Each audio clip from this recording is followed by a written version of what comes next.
So, you want to see my opening?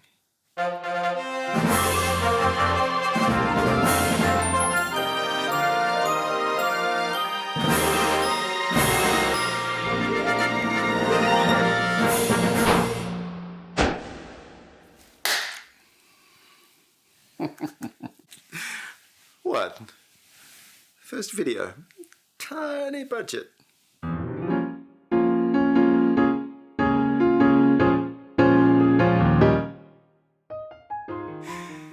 So, welcome to Inside Musicals. My name's Scott. This is the channel for all things musical theatre, for people who create it, perform it, or just love it and want to sneak a peek behind the curtain and see what goes on. You've probably heard the phrase, story is king.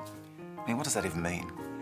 Well, by the end of this video, you'll have 5 ways of looking at story that you can put to practical use, and hopefully in ways you've not considered before. Now, when I think of pretty much any project I've ever worked on, it just reminds me how crucial story is and how without it, nothing else matters. I mean, projects have simply failed because we've just never nailed story. And I can tell you from experience, there are not enough high kicks, top Cs, flashing lights, flashy costumes in the world to save a show without it. That's why we're starting with a video about story, because it's something we'll come back to time and time again. But what do I mean by story? I mean, is it plot? I would define story as the meaning we derive from that combination of plot, character development, thematic development, and perspective, or outcome, judgment, or a purpose. It's a lot of ands. Now, people might argue with that, and that's perfectly fine. But today, we're focusing on the concept of story, why it's important, and how we can use it to advantage. Okay, so let's assume, just for the sake of this video, let's just assume we're starting with a story that's well written. And now for the geeky part. Number 1. The story is a unifying perspective. So in any production, it's really important that the entire company agrees on the story, just so they're telling the same story. I mean, imagine a production of Romeo and Juliet, where one group of people think it's about how love conquers death.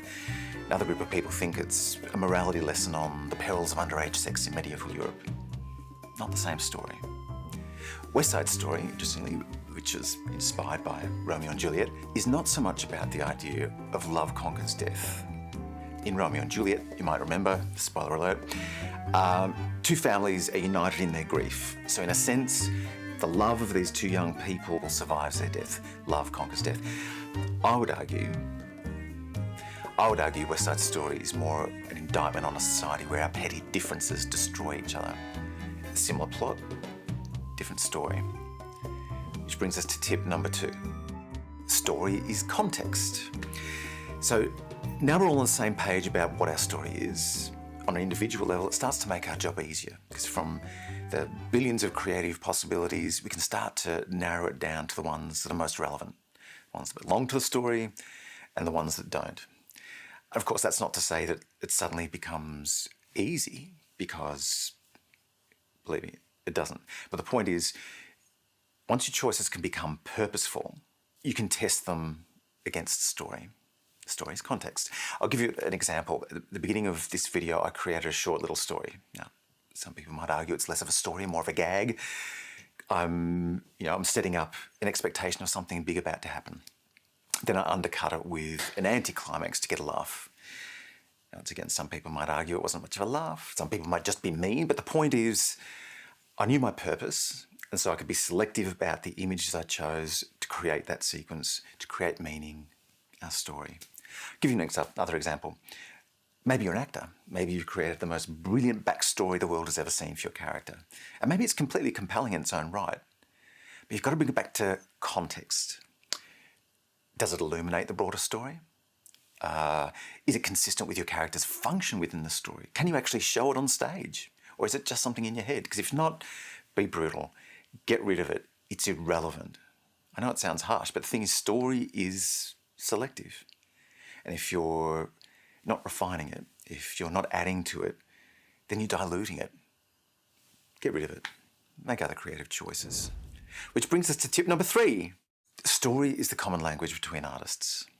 This is just how we communicate. In a way, story is the Rosetta Stone that translates the secret business of each department. So don't Try to talk each other's language. Don't give actors a line read. Don't talk colour theory to your designer. Don't give movement advice to your choreographer. They should be much better at what they do than you are at what they do. So let story be your common purpose.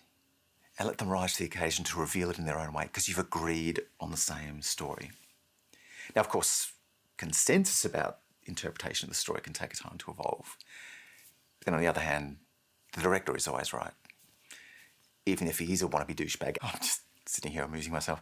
The point is, if you're telling someone else how to do their job, you've probably got the wrong person for the job. Story is our common language. So, tip number 4. Story connects us with our audience. And oh God, I wish I knew this years ago. Audiences don't care about technique.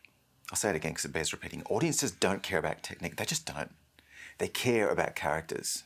When they care enough about the characters because the story's clear and it's consistent, the show could survive practically just a so-so performance on a bare stage, no lights, no costume. Think of it this way, our job is to guide the audience through the story. If we don't know what we're saying, the audience can't possibly follow. But when the story is clear, when it's vibrant, when it's surprising, it's compelling, and the audience can't help but be drawn in. Think of it this way. It's not about impressing the audience with technique. It's about illuminating the story so they've got something worth watching. Which brings us to tip number 5. The story takes the pressure off. Oh my God. Hands up a creative person who's never wondered whether they're good enough. Yep, waiting, yep, not going to happen. And it's so cruel. I mean, what are we measuring against? Other actors, other writers, other shows? How does that even equate? What's the scoring system at work there? I mean, maybe the more useful question is, am I effective?